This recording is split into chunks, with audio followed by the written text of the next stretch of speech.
তোমরা যদি কখনো সুযোগ পাও, কখনো যদি সময় হয়, কখনো যদি টাকা পয়সা হয়, আইসা আমার এই ঘরটা একবার জিয়ারত করে যাও। সুবহানাল্লাহ।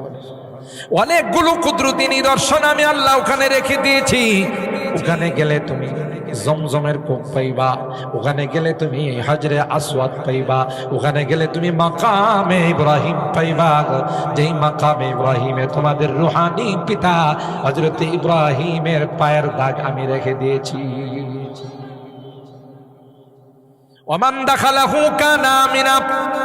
এটা এমন একটি জায়গা, এখানে যদি কোনো সন্ত্রাস, কোনো খুনি, কোনো ডাকাতি যদি আশ্রয় নেই, তাইলে তার গায়ে হাত দেওয়ার কথা তো দূরের কথা, হারামের এরিয়ার ভিতরে একটা মশা মাছিকেও মারার অনুমতি নাই।